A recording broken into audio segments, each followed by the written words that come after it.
Coral draw ಇದು ಒಂದು vector designing software. ಇದನ್ನು ಬಹಳ ಮುಖ್ಯವಾಗಿ ನಾವು ಕ್ಲಿಪ್ ಆರ್ಟ್ಗಳನ್ನ ಮಾಡಲಿಕ್ಕೆ, ಲೋಗೋಸ್ಗಳನ್ನ ಮಾಡಲಿಕ್ಕೆ, ಪ್ಯಾಟರ್ನ್ಸ್ಗಳನ್ನ ಮಾಡಲಿಕ್ಕೆ, ಐಕಾನ್ನ ಮಾಡಲಿಕ್ಕೆ ನಾವು ಇದನ್ನು ಬಳಸ್ತೀವಿ. ಏನು ಈ ಒಂದು ವೆಕ್ಟರ್ ಅಂತ ಹೇಳಿದ್ರೆ, ಮ್ಯಾಥಮೆಟಿಕಲ್ ಸಿಂಬಲ್ಸ್ಗಳನ್ನು ಉಪಯೋಗಿಸ್ಕೊಂಡು ನಾವು ಶೇಪ್ನ ಕ್ರಿಯೇಟ್ ಮಾಡ್ತೀವಿ. ಆ ಶೇಪ್ಗೆ ನಾವು ಕಲರಿಂಗ್ ಮಾಡಿ ಬಿಟ್ಟಾಗ ಅದು ನಮಗೆ ತುಂಬ ಕ್ಲಿಯರಾಗಿ ಕಾಣುತ್ತೆ, ಅಂದರೆ ಶಾರ್ಪ್ ಎಡ್ಜಾಗಿ ಕಾಣುತ್ತೆ. ಅಂದರೆ ವೆಕ್ಟರ್ ಮತ್ತು ರಾಸ್ಟರ್ ಅಂತ ಎರಡು ರೀತಿ ಬರುತ್ತೆ. ವೆಕ್ಟರ್ ಅಂತ ಹೇಳಿದ್ರೆ ನೀವು ಎಷ್ಟೇ ಝೂಮ್ ಹಾಕಿದ್ರೂ ಕೂಡ ನಿಮಗದು ಕ್ಲಿಯರಾಗಿ ಕಾಣುತ್ತೆ. ಅದೇ ರಾಸ್ಟರ್ ಅಂತಕ್ಕಂಥದ್ದು ನೀವು ಝೂಮ್ ಹಾಕಿದಾಗ ನಿಮಗದು ಕ್ಲಾರಿಟಿ ಕಾಣಲ್ಲ. ಹಾಗಾಗಿ ಈ ವೆಕ್ಟರಿಂದ ನೀವು ಡಿಸೈನ್ನ ಮಾಡಿಕೊಂಡ್ರೆ ನೀವು ಚಿಕ್ಕ ಆಬ್ಜೆಕ್ಟ್, ಫಾರ್ ಎಕ್ಸಾಂಪಲ್ ನೀವು ಒಂದು ವಿಸಿಟಿಂಗ್ ಕಾರ್ಡ್ ಮೇಲೂ ಕೂಡ ನೀವು ಪ್ರಿಂಟ್ ಹಾಕ್ಬೋದು. ದೊಡ್ಡ ಆಬ್ಜೆಕ್ಟ್ ಅಂತ ಹೇಳಿದ್ರೆ ನೀವು ಒಂದು ವಿಮಾನದ ಮೇಲೂ ಕೂಡ ನೀವು ಅದನ್ನು ಪ್ರಿಂಟ್ ಹಾಕ್ಬೋದು. ಸೊ ಹಾಗಾಗಿ ಈ ಒಂದು ಗ್ರಾಫಿಕ್ ಡಿಸೈನಿಂಗ್ ಅಂತಕ್ಕಂಥ ವಿಷಯದಲ್ಲಿ ನೀವು ಬೀಯಿಂಗ್ ಒಬ್ಬರು ಗ್ರಾಫಿಕ್ ಡಿಸೈನರ್ ಆಗಬೇಕು ಅಂತಂದರೆ, ಸಕ್ಸಸ್ಫುಲ್ ಗ್ರಾಫಿಕ್ ಡಿಸೈನರ್ ಆಗಬೇಕು ಅಂತಂತಂದರೆ ತುಂಬ ಸಾಫ್ಟ್ವೇರ್ಸ್ಗಳು ಬರುತ್ತೆ. ಅದರಲ್ಲಿ ಭಾಳ ಮುಖ್ಯವಾಗಿ ನಿಮಗೆ ಈ ಒಂದು ಕೋರಲ್ ಡ್ರಾ ಬರುತ್ತೆ. ಸೊ ಹಾಗಾಗಿ ನಾನು ನಿಮಗೆ ಈ ಒಂದು ಸೆಷನ್ನಲ್ಲಿ ಕೋರಲ್ ಡ್ರಾ ಬಗ್ಗೆ ತಿಳಿಸ್ಲಿಕ್ಕೆ ಶುರು ಮಾಡ್ತಾ ಇದ್ದೀನಿ. ಇದು ನಿಮಗೆ ಮಾಸ್ಟರ್ ಕ್ಲಾಸ್ ಅಂತ ಬರುತ್ತೆ. ಕಂಪ್ಲೀಟ್ ಕೋರಲ್ ಡ್ರಾದ ಪ್ರತಿಯೊಂದು ಆಪ್ಷನ್ಸ್ಗಳನ್ನು ಮತ್ತು ಪ್ರತಿಯೊಂದು ಜಾಬ್ ವರ್ಕ್ಗಳನ್ನು ನಾನು ನಿಮಗೆ ಇಲ್ಲಿ ಹೇಳ್ತಾ ಹೋಗ್ತೀನಿ.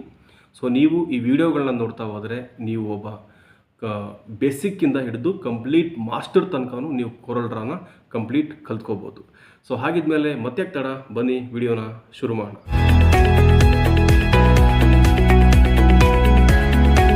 ಓಕೆ, ಇದು ಕೋರಲ್ ಡ್ರಾದ ಫಸ್ಟ್ ವಿಂಡೋ ಆಗಿರುತ್ತೆ. ನಾವು ಕೋರಲ್ ಡ್ರಾ ಓಪನ್ ಮಾಡಿಕೊಂಡಾಗ ನಮಗೆ ಫಸ್ಟ್ ವಿಂಡೋ ಈ ರೀತಿಯಾಗಿ ಓಪನ್ ಆಗಿರುತ್ತೆ. ಅಂದರೆ ನೀವು ಒಂದು ನ್ಯೂ ಫೈಲ್ ಓಪನ್ ಮಾಡಿಕೊಂಡಾಗ ಇದು ಫಸ್ಟ್ ವಿಂಡೋ ಈ ರೀತಿ ಓಪನ್ ಆಗಿರುತ್ತೆ. ಅಥವಾ ನೀವೇನಾದರೂ ಫಸ್ಟ್ ವಿಂಡೋ ಈ ರೀತಿ ಓಪನ್ ಆಗಿದ್ದರೆ ನೀವು ಫೈಲ್ಗೆ ಹೋಗಿ ನ್ಯೂ ಫೈಲ್ ಅಂತ ಓಪನ್ ಮಾಡಿಕೊಂಡ್ರೆ ನಿಮಗೆ ಫಸ್ಟ್ ವಿಂಡೋ ಈ ರೀತಿಯಾಗಿ ಓಪನ್ ಆಗುತ್ತೆ. ಸೊ ಮೇಲೆ ಏನು ಕಾಣ್ತಾ ಇದೆ ಇದಕ್ಕೆ ನಾವು ಟೈಟಲ್ ಬಾರ್ ಅಂತ ಹೇಳ್ತೀವಿ. ಅದು ನೇಮ್ ಕೊಟ್ಟು ಸೇವ್ ಮಾಡಿದ್ರೆ ಆ ನೇಮು ಇಲ್ಲಿ ಬಂದಿರುತ್ತೆ. ಸೊ ಹಾಗೆಯೇ ಇದಕ್ಕೆ ನಾವು ಮೆನು ಬಾರ್ ಅಂತ ಹೇಳ್ತೀವಿ. ತುಂಬ ನಿಮಗೆ ಮೆನುಗಳು ಮತ್ತು ನಿಮಗೆ ಸಬ್ ಮೆನುಗಳು ಬರ್ತಾ ಹೋಗುತ್ತೆ. ನಾನು ನಿಮಗೆ ಮುಂದೆ ಇದರ ಬಗ್ಗೆ ಹೇಳ್ತಾ ಹೋಗ್ತೀನಿ. ಸೊ ಇದಕ್ಕೆ ನಾವು ಟೂಲ್ ಬಾರ್ ಅಂತ ಹೇಳ್ತೀವಿ. ನಮಗೆ ಇಲ್ಲಿ ಸೇವ್ ಆಸ್ ಈ ರೀತಿ ನಮಗೆ ಎಕ್ಸ್ಟ್ರಾ ಆಪ್ಷನ್ಗಳು ಡಿಸ್ಪ್ಲೇ ಆಗುತ್ತೆ. ಸೊ ನೆಕ್ಸ್ಟು ಇಲ್ಲಿ ಏನಿದೆ ಇದಕ್ಕೆ ನಾವು ಪ್ರಾಪರ್ಟಿ ಬಾರ್ ಅಂತ ಹೇಳ್ತೀವಿ. ಅಂದರೆ ಇಲ್ಲಿ ನಾವು ನಾವು ಟೂಲ್ಗಳನ್ನ ತಗೋತೀವೋ ಅದಕ್ಕೆ ಸಂಬಂಧಪಟ್ಟಂಗೆ ಇಲ್ಲಿ ಆಪ್ಷನ್ಗಳು ನಿಮಗೆ ಡಿಸ್ಪ್ಲೇ ಆಗ್ತಾ ಹೋಗುತ್ತೆ. ಸೊ ಅದಕ್ಕೆ ನಾವು ಪ್ರಾಪರ್ಟಿ ಬಾರ್ ಅಂತ ಹೇಳ್ತೀವಿ. ಸೊ ನೆಕ್ಸ್ಟ್ ನಿಮಗೆ ಇಲ್ಲಿ ಕೆಳಗಡೆ ನೋಡ್ಬೋದು, ಇಲ್ಲಿ ಪೇಜ್ 1 ಅಂತ ಇದೆ. ಅಂದರೆ ಇದು ಒಂದು ಪೇಜ್. ಸೊ ಅಂದರೆ ನಿಮ್ಗೆ ಎಕ್ಸ್ಟ್ರಾ ಪೇಜ್ ಬೇಕಾ, ನೀವು ಇಲ್ಲಿ ಕ್ಲಿಕ್ ಮಾಡ್ತಾ ಹೋದರೆ ಅಥವಾ ಇಲ್ಲಿ ನೀವು ಪ್ಲಸ್ನ ಕ್ಲಿಕ್ ಮಾಡಿಕೊಂಡ್ರೆ ಒಂದು ಪೇಜ್ ಎಕ್ಸ್ಟ್ರಾ ಬರುತ್ತೆ. ಅಥವಾ ನೀವು ಇಲ್ಲಿ ರೈಟ್ ಕ್ಲಿಕ್ ಮಾಡಿ ಬೇಕಾದ್ರೆ ಕೂಡ ನೀವು ಇನ್ಸರ್ಟ್ ಪೇಜ್ ಅಂತ ಕೊಟ್ಕೊಂಡ್ರು ಕೂಡ ನೀವು ಎಷ್ಟು ಪೇಜ್ ಬೇಕೋ ಆ ಪೇಜು ಈ ಪೇಜ್ನ ಬಿಫೋರ್ ಬೇಕೋ ಆ ಪೇಜು ಈ ಪೇಜ್ನ ಆಫ್ಟರ್ ಬೇಕೋ ನೀವು ಇಲ್ಲಿ ಬಿಫೋರ್ ಆಫ್ಟರ್ ಆಪ್ಷನ್ಗಳನ್ನ ಸೆಲೆಕ್ಟ್ ಮಾಡ್ಕೋಬಹುದು. ಸೊ ಬೇಸಿಕಲಿ ನಾವು ಈ ಒಂದು ಕೋರಲ್ ಡ್ರಾನ ಯೂಸ್ ಮಾಡಬೇಕಾದ್ರೆ ಅಂದರೆ ಟೂಲ್ಸ್ಗಳು ನಿಮಗೆ ಡಿಸೈನಿಂಗ್ ಮಾಡಬೇಕಾದ್ರೆ ಕೋರಲ್ ಡ್ರಾದಲ್ಲಿ ತುಂಬ ಟೂಲ್ಸ್ಗಳು ಬರುತ್ತೆ. ಸೊ ಹಾಗಾಗಿ ನಾವು ಟೂಲ್ಸ್ ಅಂತ ಹೇಳ್ತೀವಿ. ಈ ಕಡೆ ಏನಿದೆ ಇದಕ್ಕೆ ನಾವು ಕಲರ್ಸ್ ಅಂತ ಹೇಳ್ತೀವಿ. ಸೊ ಒಂದು ನಿಮ್ಗೆ ಇಲ್ಲಿ CMYK ಮೋಡ್ ಅಂತ ಬರುತ್ತೆ, ಇನ್ನೊಂದು ನಿಮ್ಗೆ ಇಲ್ಲಿ RGB ಮೋಡ್ ಅಂತ ಬರುತ್ತೆ. ಅಂದರೆ ಯಾವುದೇ ಒಂದು ಡಿಸೈನ್ ನೀವು ಮಾಡಿದಾಗ ಅದನ್ನ ನೀವು ಇನ್ನೊಬ್ಬರಿಗೆ ನೀವು ಅದನ್ನ ಸಾಫ್ಟ್ ಕಾಪಿ ಕೊಡ್ತಾ ಇದ್ದೀರಾ ಅಂತ ಹೇಳಿದ್ರೆ ನೀವೇನ್ ಮಾಡ್ಬೋದು, ಈ ಒಂದು RGB ಮೋಡ್ ಕಲರ್ಗಳನ್ನ ಯೂಸ್ ಮಾಡ್ಕೋಬಹುದು. ಇಲ್ಲ ನಾವು ಅದನ್ನ ಪ್ರಿಂಟಿಂಗ್ ಪರ್ಪಸ್ಗೆ ನಾವು ಯೂಸ್ ಮಾಡ್ತಿದ್ದೀವಿ ಅಂತಂದ್ರೆ ನೀವು CMYK ಮೋಡ್ ಕಲರ್ಗಳನ್ನ ಯೂಸ್ ಮಾಡ್ಕೋಬಹುದು. ನಾನು ನಿಮ್ಗೆ ಅದನ್ನ ಮುಂದಿನ ದಿನಗಳಲ್ಲಿ ತಿಳಿಸ್ಕೊಡ್ತೀನಿ. ಸೊ ಫಸ್ಟು ನಾನು ನಿಮಗೆ ಬೇಸಿಕಲಿ ಹೇಳೋದಾದ್ರೆ ಇದು ಒಂದು ಪೇಜ್ ಅಂತ ಅನ್ಕೊಳ್ಳಿ. ಈ ಪೇಜ್ಗೆ ನೀವೊಂದು ಸೈಜನ್ನು ಮೆನ್ಷನ್ ಮಾಡ್ಕೋಬೇಕಾದ್ರೆ ನಿಮ್ಗೆ ಇಲ್ಲಿ ಸೈಜ್ ಅಂತ ಬರುತ್ತೆ. ಸೊ ಇಲ್ಲಿ ಕ್ಲಿಕ್ ಮಾಡ್ಕೊಂಡಾಗ ನಿಮ್ಗೆ ಆಲ್ರೆಡಿ ನಿಮ್ಗೆ ಇಲ್ಲಿ A4 ಅಂತ ಇದೆ. ಬೇಕಾ ನಿಮ್ಗೆ ಅದು A3 ಬೇಕಾ, A5 ಬೇಕಾ, ಸೊ ಸೈಜ್ಗಳು ಯಾವ್ದು ಬೇಕು ನೀವು ಇಲ್ಲಿ ಕಸ್ಟಮ್ ಸೈಜ್ಗಳನ್ನು ಆ್ಯಡ್ ಮಾಡ್ಕೋಬಹುದು. ಸೊ ಅದಕ್ಕೆ ನಿಮ್ಗೆ ಇಲ್ಲಿ ಸೈಜ್ ಬರುತ್ತೆ, ಎಷ್ಟು ಬೇಕು ನಿಮ್ಗೆ MML ಬೇಕಾ, ಇಲ್ಲಿ ಬರುತ್ತೆ ಆಪ್ಷನ್. ನಿಮ್ಗೆ ಎಡಿಟ್ ಅಂತ ಇದೆ, ಕ್ಲಿಕ್ ಮಾಡ್ಕೊಂಡಾಗ ನಿಮ್ಗೆ ಇಲ್ಲಿ ಇಂಚಸ್ ಅಲ್ಲಿ ಬೇಕಾ, ಅಥವಾ ನಿಮ್ಗೆ ಮಿಲಿಮೀಟರ್ ಅಲ್ಲಿ ಬೇಕಾ, ಅಥವಾ ನಿಮ್ಗೆ ಇಲ್ಲಿ ಫೀಟ್ ಅಲ್ಲಿ ಬೇಕಾ, ಅಥವಾ ನಿಮ್ಗೆ ಸೆಂಟಿಮೀಟರ್ ಬೇಕಾ, ಆಪ್ಷನ್ಗಳು ನಿಮ್ಗೆ ಇಲ್ಲಿ ಡಿಸ್ಪ್ಲೇ ಆಗುತ್ತೆ. ಸೊ ನೀವೇನು ಮಾಡ್ಕೋಬಹುದು ಅಂತಂತ ಹೇಳಿದ್ರೆ ಫಸ್ಟ್ ಬೇಕಾದ್ರೆ ಇಂಚ್ ಅಂತ ಹಾಕೊಂಡು ಸೊ ಇಲ್ಲಿ ನೀವು ಎಷ್ಟು ಇಂಚನ್ನ ಮೆನ್ಷನ್ ಮಾಡ್ತೀರೋ ಅದು ನಿಮ್ಗೆ ಇಲ್ಲಿ ಪೇಜ್ ಬರುತ್ತೆ. ಈಗ ನಾನು A4 ಅಂತ ಹಾಕೊಂಡಿದ್ದೆ, ರ್ಯಾಂಡಮ್ ಆಗಿ A4 ಅಂತ ತಗೊಂಡಾಗ ನಿಮ್ಗೆ ಅದು A4 ಪೇಜು ಇಲ್ಲಿ ಬಂದಿರುತ್ತೆ. ಸೊ ನೆಕ್ಸ್ಟ್ ಹೇಳೋದಾದ್ರೆ ಈ ಪಿಕ್ ಟೂಲ್ ಅಂತ ಹೇಳ್ತೀವಿ. ಅಂತಂತಂದ್ರೆ ಯಾವ್ದಾದ್ರು ಒಂದು ಆಬ್ಜೆಕ್ಟ್ ನೀವು ಹಾಕಿ ಅದನ್ನ ನೀವು ಒಂದು ಕಡೆಯಿಂದ ಬೇರೆ ಕಡೆ ನೀವು ಅದನ್ನ ಮೂವ್ ಮಾಡಲಿಕ್ಕೆ ಅಥವಾ ಪಿಕ್ ಮಾಡಲಿಕ್ಕೆ ನೀವು ಅದನ್ನ ಪಿಕ್ ಟೂಲ್ನ ಬಳಸ್ತೀರಾ. ಸೊ ಹಾಗೆ ಹೇಳಿದಾಗೇನೆ ಇಲ್ಲಿ ಒಂದು ಆಬ್ಜೆಕ್ಟ್ ಇದೆ. ಸೊ ನೀವು ಆಬ್ಜೆಕ್ಟನ್ನ ನೀವು ಒಂದು ರೆಕ್ಟಾಂಗಲ್ ಆಗಿರ್ಬೋದು, ಒಂದು ಎಲಿಪ್ಸ್ ಆಗಿರ್ಬೋದು, ಅಥವಾ ಒಂದು ಪಾಲಿಗಾನ್ ಟೂಲ್ ಆಗಿರ್ಬೋದು, ನೀವು ಟೂಲ್ಗಳನ್ನು ಹಾಕೋಬಹುದು. ಹಾಗೆ ನೀವು ಇದಕ್ಕೊಂದು ಕಲರ್ ಫಿಲ್ ಮಾಡಬೇಕು ಅಂತಂತಂದ್ರೆ ಈ ಒಂದು ಕಂಪ್ಲೀಟ್ ಕಲರ್ ಪ್ಯಾಲೆಟ್ ಅಲ್ಲಿ ನಿಮ್ಗೆ ಯಾವ ಕಲರ್ ಬೇಕು ಆ ಕಲರ್ನ ನೀವು ಇಲ್ಲಿ ಆ್ಯಡ್ ಮಾಡಿದ್ರೆ ಅದಕ್ಕೆ ಕಲರ್ ಆ್ಯಡ್ ಆಗುತ್ತೆ. ಸೊ ಹಾಗೆ ನೀವು ನೋಡ್ಬೋದು ಈ ಒಂದು ಬಾಕ್ಸ್ನ ನಾವು ಹಾಕೊಂಡಾಗ ಇದಕ್ಕೆ ನಮ್ಗೆ ಎರಡು ರೀತಿ ಕಲರ್ ಬರುತ್ತೆ. ಒಂದು ಇದಕ್ಕೆ ನಾವಿಲ್ಲಿ ಫಿಲ್ ಕಲರ್ ಅಂತ ಹೇಳ್ತೀವಿ, ಮತ್ತೆ ಇಲ್ಲಿ ಈ ಒಂದು ಔಟ್ಲೈನ್ ಏನಿದೆ ಇದಕ್ಕೆ ನಾವು ಔಟ್ಲೈನ್ ಕಲರ್ ಅಂತ ಹೇಳ್ತೀವಿ. ಅಂದ್ರೆ ಇಲ್ಲಿ ನೀವು ಒಂದ್ಸಲ ಜಸ್ಟ್ ನೋಡ್ಕೋಬಹುದು. ಈ ಒಂದು ಪ್ರಾಪರ್ಟಿ ಬಾರ್ ಅಲ್ಲಿ ಈ ಒಂದು ಆಬ್ಜೆಕ್ಟ್ ಮೇಲೆ ಕ್ಲಿಕ್ ಮಾಡ್ಕೊಂಡಾಗ ನಿಮ್ಗೆ ಇಲ್ಲಿ ಮೇಲೆ ಆಪ್ಷನ್ಗಳು ಡಿಸ್ಪ್ಲೇ ಆಗುತ್ತೆ. ಇಲ್ಲಿ ನಿಮ್ಗೆ ಆ ಒಂದು ಔಟ್ಲೈನ್ ಪೆನ್ ಒಂದು ವಿಡ್ತ್ ಎಷ್ಟು ಬೇಕು ಅಂತ ಕೇಳುತ್ತೆ. ಸೊ ಇದನ್ನ ಸ್ವಲ್ಪ ಬೇಕಾದ್ರೆ ನೀವು ಎಕ್ಸ್ಟ್ರಾ ಜಾಸ್ತಿ ಮಾಡಿಕೊಂಡ್ರೆ ಎಷ್ಟು ಬೇಕೋ ಅಷ್ಟು ನಿಮಗೆ ಆ ಒಂದು ಸ್ಟ್ರೋಕ್, ಅಂದ್ರೆ ನಾವು ಏನೋ ಸ್ಟ್ರೋಕ್ ಅಂತ ಹೇಳ್ತೀವಿ ನಾವು ಈ ಒಂದು ಔಟ್ಲೈನ್ ನಿಮಗೆ ಸೈಜ್ ಜಾಸ್ತಿ ಆಗ್ತಾ ಹೋಗುತ್ತೆ. ಹಾಗಾಗಿ ಔಟ್ಲೈನ್ಗೆ ನೀವೇನಾದ್ರೂ ಬೇರೆ ಕಲರ್ ಕೊಡಬೇಕು ಅಂತ ಅನ್ನೋಂಗಿದ್ರೆ ಈ ಒಂದು ಕಲರ್ ಪ್ಯಾಲೆಟ್ ಅಲ್ಲಿ ನೀವೇನ್ ಮಾಡ್ಬೋದು, ಮೌಸ್ನ ನೀವು ರೈಟ್ ಕ್ಲಿಕ್ ಮಾಡಿದ್ರೆ, ಅಂದ್ರೆ ಈ ಒಂದು ಕಂಪ್ಲೀಟ್ ಕಲರ್ದ ಮೇಲೆ ನೀವು ಲೆಫ್ಟ್ ಕ್ಲಿಕ್ ಮಾಡಿದ್ರೆ ಅದೇನಾಗುತ್ತೆ, ಕಲರ್ ಫಿಲ್ ಆಗುತ್ತೆ. ಅದೇ ನೀವು ರೈಟ್ ಕ್ಲಿಕ್ ಮಾಡೋದೇನಾಗುತ್ತೆ, ಕಲರ್ ಔಟ್ಲೈನ್ಗೆ ಕಲರ್ ಬರುತ್ತೆ. ಇಲ್ಲ ಸರ್ ನಮ್ಗಿದು ತುಂಬಾ ಕಷ್ಟ ಆಗ್ತಾ ಇದೆ ಇದು ಅಂತಂತಂದ್ರೆ ಬೇಕಾದ್ರೆ ನೀವು ಇಲ್ಲಿ ಒಂದು ಟೂಲ್ ಬರುತ್ತೆ ಔಟ್ಲೈನ್ ಪೆನ್ ಅಂತ. ಈ ಔಟ್ಲೈನ್ ಪೆನ್ ಮೇಲೆ ಹೋಗಿ ಇಲ್ಲಿ ಕೂಡ ನೀವು ಕಲರ್ನ ಚೇಂಜ್ ಮಾಡ್ಕೋಬಹುದು. ಸೊ ಹಾಗಾಗಿ ನಿಮ್ಗೆ ಇದೇ ಕಷ್ಟ ಇಲ್ಲ ಅಂತಂತಂದ್ರೆ ಇಲ್ಲೇ ಈಸಿಯಾಗಿ ಸಿಗುತ್ತೆ. ಕಲರ್ಸ್ ಮೇಲೆ ನೀವು ಲೆಫ್ಟ್ ಕ್ಲಿಕ್ ಮಾಡಿದ್ರೆ ಫಿಲ್ ಆಗುತ್ತೆ, ರೈಟ್ ಕ್ಲಿಕ್ ಮಾಡಿದ್ರೆ ಸ್ಟ್ರೋಕ್ ಬರುತ್ತೆ. ಈವನ್ ನಿಮ್ಗೆ ಔಟ್ಲೈನ್ ಕಲರ್ ಕೂಡ ಸೇಮ್ ಬೇಕು, ಫಿಲ್ ಕಲರ್ ಕೂಡ ಸೇಮ್ ಬೇಕು ಅಂತಂತಂದ್ರೆ ನೀವು ಇದ್ರ ಮೇಲೆ ಲೆಫ್ಟ್ ಮತ್ತೆ ರೈಟ್ ಎರಡನ್ನೂ ಕ್ಲಿಕ್ ಮಾಡಿದ್ರೆ ಮೌಸನ್ನ ನಿಮಗೆ ಕಲರ್ ಫಿಲ್ ಆಗುತ್ತೆ. ಸೊ ಈ ರೀತಿ ನೀವು ಒಂದು ಆಬ್ಜೆಕ್ಟ್ಗೆ ನೀವು ಕಲರ್ ಅನ್ನ ಆಡ್ ಮಾಡ್ಕೋತೀರಿ. ಸೊ ಅದಾದ್ಮೇಲೆ ನೆಕ್ಸ್ಟ್ ಇನ್ನ ಕೆಲವೊಂದು ಆಪ್ಷನ್ಗಳನ್ನ ಹೇಳೋಣ. ಸೊ ಇದಕ್ಕೆ ನಾವು ಬೇಸಿಕ್ ಶೇಪ್ಸ್ ನಿಂತಿದೆಯಲ್ಲ, ಒಂದು ಎಲಿಪ್ಸ್ ಟೂಲ್ ಅಂತ ಹೇಳ್ತೀವಿ, ರೆಕ್ಟ್ಯಾಂಗಲ್ ಅಂತ ಹೇಳ್ತೀವಿ. ಎನಿ ಡಿಸೈನ್ ನಾವು ಮಾಡಬೇಕಾದ್ರೆ ನಮಗೆ ಈ ಒಂದು ಟೂಲ್ಗಳನ್ನ ಅಗತ್ಯ ಇರುತ್ತೆ. ಸೊ ಹಾಗಾಗಿ ನಿಮ್ಗೆ ನೆನಪಿರಲಿ. ಸೊ ಇದಕ್ಕೆ ನಾವು ಪಿಕ್ ಟೂಲ್ ಅಂತ ಹೇಳ್ತೀವಿ, ಬೇರೆ ಬೇರೆ ಕಡೆ ಮೂವ್ ಮಾಡ್ಕೊಳ್ಳೋದಕ್ಕೆ ಯೂಸ್ ಮಾಡ್ತಕ್ಕಂಥದ್ದು.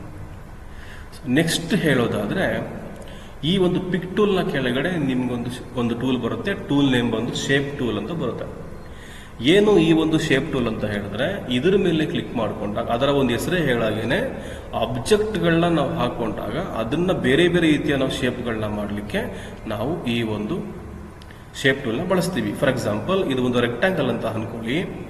ಈ ಒಂದು ರೆಕ್ಟ್ಯಾಂಗಲ್ ಕಾರ್ನರ್ ಸ್ವಲ್ಪ ನಿಮ್ಗೆ ಏನಾದ್ರು ಎಕ್ಸ್ಟ್ರಾ ಕರ್ವ್ ಆಗಬೇಕು ಅನ್ನೋಂಗಿದ್ರೆ ನೀವು ಈ ಒಂದು ಶೇಪ್ ಟೂಲ್ನ ತಗೊಂಡು ಒಂದು ಪಾಯಿಂಟ್ ಮೇಲೆ ಆ್ಯಡ್ ಮಾಡಿ ಹಿಂಗೆ ಮೂವ್ ಮಾಡಿದ್ರೆ ನಿಮ್ಗೆ ಅದು ಏನಾಗುತ್ತೆ, ಕಾರ್ನರ್ ಬೆಂಡ್ ಆಗುತ್ತೆ. ಸೊ ನೀವೆಷ್ಟು ಬೆಂಡ್ ಮಾಡ್ಕೋಬೇಕಾ ಬೆಂಡ್ ಮಾಡ್ಕೋಬಹುದು. ಸೊ ಸಮ್ಟೈಮ್ ನೀವು ಕೇಳ್ಬೋದು, ಸರ್ ನಮಗೆ ಒಂದು ಕಾರ್ನರ್ ಮಾತ್ರ ನಮ್ಗೆ ಬೆಂಡ್ ಆಗಬೇಕಲ್ಲ ಅಂತ ಕೇಳಿದ್ರೆ ನೀವು ಒಂದೇ ಒಂದು ಕಾರ್ನರ್ ಮೇಲೆ ಕ್ಲಿಕ್ ಮಾಡಿ ಬೆಂಡ್ ಮಾಡಿದ್ರೆ ಏನಾಗುತ್ತೆ, ನಿಮ್ಗೆ ಒಂದು ಕಾರ್ನರ್ ಮಾತ್ರ ಬೆಂಡ್ ಆಗುತ್ತೆ. ನೆಕ್ಸ್ಟ್ ಈ ಕಾರ್ನರ್ ಮೇಲೆ ಕ್ಲಿಕ್ ಮಾಡಿ ಇಲ್ಲಿ ಕ್ಲಿಕ್ ಮಾಡಿದ್ರೆ ಬೆಂಡ್ ಆಗುತ್ತೆ. ಇಲ್ಲ ಸರ್ ನಮ್ಗೆ ಕಷ್ಟ ಆಗ್ತಿದೆ ಅನ್ನೋಂಗಿದ್ರೆ ವೆರಿ ಸಿಂಪಲ್, ಈ ಒಂದು ಪ್ರಾಪರ್ಟಿ ಬಾರ್ ಈ ಒಂದು ಆಬ್ಜೆಕ್ಟ್ ಮೇಲೆ ಕ್ಲಿಕ್ ಮಾಡ್ಕೊಂಡು ನಿಮಗೆ ಆಪ್ಷನ್ ಬರುತ್ತೆ ಲೆಫ್ಟ್ ಟಾಪ್.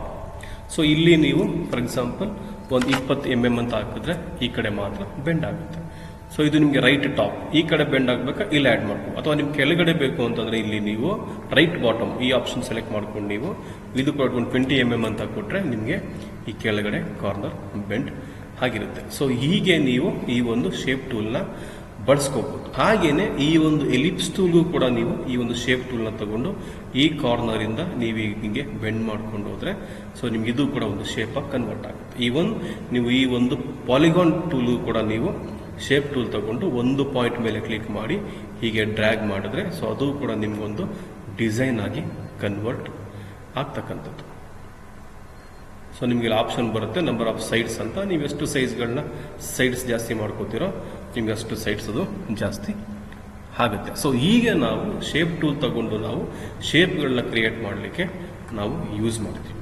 ಈಗ ನಾನು ನಿಮಗೆ ಬೇಸಿಕಲಿ ಹೇಳೋದಾದ್ರೆ ಇದು ಒಂದು ಕಂಪ್ಲೀಟ್ ಒಂದು A4 ಪೇಜ್ ಅಂತ ಅನ್ಕೊಳ್ಳಿ. ಈ ಪೇಜ್ಗೆ ನೀವು ಒಂದು ರೆಕ್ಟ್ಯಾಂಗಲ್ ಹಾಕಬೇಕಾದ್ರೆ ಸೊ ನೀವು ಒಂದು ರೆಕ್ಟ್ಯಾಂಗಲ್ನ ಹಾಕಿ ಇದನ್ನು ಕೂಡ ನೀವು ಅಡ್ಜಸ್ಟ್ ಮಾಡಿಕೊಂಡು ಅದಕ್ಕೆ ಬೇಕಾದ ಕಲರ್ನ ಆ್ಯಡ್ ಮಾಡ್ಕೋಬಹುದು. ಇಲ್ಲ ಸರ್ ನಮ್ಗೆ ಇದು ಪೇಜ್ಗಿನ ಸೈಜ್ ಜಾಸ್ತಿ ಹೋಗ್ತಾ ಇದೆ ಅಥವಾ ನಮ್ಗೆ ಇದು ಅಡ್ಜಸ್ಟ್ ಆಗ್ತಾ ಇಲ್ಲ ನಮಗೆ ಅಂದರೆ ನಾವು ಎಕ್ಸಾಕ್ಟ್ ಆಗಿ ನಾವು ಅದನ್ನ ಪೇಜ್ಗೆ ರೆಕ್ಟ್ಯಾಂಗಲ್ ಬಾಕ್ಸ್ನ ಹಾಕೊಳ್ಳಕ್ ಆಗ್ತಿಲ್ಲ ಅಂತ ನಿಮ್ಗೆ ಏನಾದರೂ ಅನ್ಸಿದ್ರೆ ವೆರಿ ಸಿಂಪಲ್, ಏನಿಲ್ಲ, ಈ ಒಂದು ರೆಕ್ಟ್ಯಾಂಗಲ್ ಮೇಲೆ ನೀವು ಡಬಲ್ ಕ್ಲಿಕ್ ಮಾಡಿದ್ರೆ ಸಾಕು ಮೌಸನ್ನ ಏನಾಗುತ್ತೆ ಎಕ್ಸಾಕ್ಟ್ ಆಗಿ ನಿಮ್ಮ ಒಂದು ಪೇಜ್ ಲೇಔಟ್ಗೆ ಅಂದರೆ ಪೇಜ್ ಸೈಜ್ಗೆ ಏನಾಗುತ್ತೆ ನಿಮಗೆ ಒಂದು ರೆಕ್ಟ್ಯಾಂಗಲ್ ಬಾಕ್ಸ್ ಬರುತ್ತೆ. ಸೊ ಇದಕ್ಕೆ ನೀವು ಒಂದು ಕಲರ್ನ ಆ್ಯಡ್ ಮಾಡಿ ಬೇಕಾದ್ರೆ ನೀವು ಇದನ್ನು ಹೀಗೆ ಚಿಕ್ಕದು ಮಾಡ್ಕೋಬೋದು.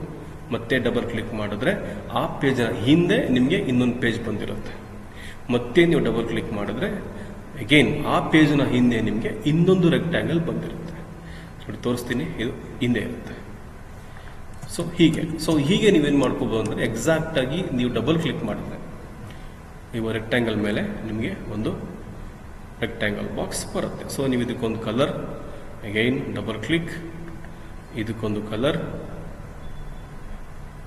ಅಗೈನ್ ಡಬಲ್ ಕ್ಲಿಕ್, ಇಲ್ಲಿ ರೆಕ್ಟ್ಯಾಂಗಲ್ ಮೇಲೆ, ಸೊ ಇದಕ್ಕೆ ಇನ್ನೊಂದು ಕಲರ್. ಸೊ ಹೀಗೆ ನೀವು ಆಬ್ಜೆಕ್ಟ್ಗಳನ್ನು ಎಕ್ಸಾಕ್ಟಾಗಿ ಅದೇ ಸೈಜ್ ಮೇಲೆ ನೀವು ಕ್ರಿಯೇಟ್ ಮಾಡ್ಕೊಳ್ಳೋದಕ್ಕೆ ಎಸ್ಪೆಷಲಿ ಯಾವುದು ರೆಕ್ಟ್ಯಾಂಗಲ್ ಟೂಲ್ನ ನೀವು ಈ ರೀತಿ ಯೂಸ್ ಮಾಡ್ಕೋಬೋದು. ಸೊ ಇದು ನಿಮಗೆ ಬೇಸಿಕ್ ವಿಷಯಗಳಾಗಿರುತ್ತೆ. ಸೊ ಇವತ್ತು ನನಗೆ ಹೇಳಿದ ವಿಚಾರ ಏನಂತಂತ ಹೇಳಿದ್ರೆ, ಒಂದು ಇದಕ್ಕೆ ನಾವು ಟೈಟಲ್ ಬಾರ್ ಅಂತ ಹೇಳ್ತೀವಿ, ಮತ್ತೆ ಮೆನು ಬಾರ್, ಮತ್ತೆ ಟೂಲ್ ಬಾರ್, ಮತ್ತೆ ಪ್ರಾಪರ್ಟಿ ಬಾರ್. ಇದಕ್ಕೆ ನಾವು ಟೂಲ್ಸ್ ಅಂತ ಹೇಳ್ತೀವಿ, ಇದಕ್ಕೆ ನಾವು ಕಲರ್ಸ್ ಅಂತ ಹೇಳ್ತೀವಿ. ಮತ್ತೆ ನಿಮಗೆ ಬೇಸಿಕ್ ವಿಷಯಗಳು ಏನಂತಂದ್ರೆ, ಒಂದು ರೆಕ್ಟ್ಯಾಂಗಲ್ ಬಾಕ್ಸ್, ಮತ್ತೆ ಎಲಿಪ್ಸ್ ಟೂಲ್, ಮತ್ತೆ ಪಾಲಿಗಾನ್ ಟೂಲ್, ಮತ್ತೆ ಪಿಕ್ ಟೂಲ್. ನಾವು ಅದನ್ನು ಒಂದು ಕಡೆಯಿಂದ ಬೇರೆ ಕಡೆ ನಾವು ಅದನ್ನು ಮೂವ್ ಮಾಡಲಿಕ್ಕೆ ನಾವು ಪಿಕ್ ಟೂಲ್ನ ಬಳಸ್ತೀವಿ ಅಂತ ನಾನು ಈ ಒಂದು ಸೆಷನ್ನಲ್ಲಿ ಹೇಳಿದ್ದೀನಿ.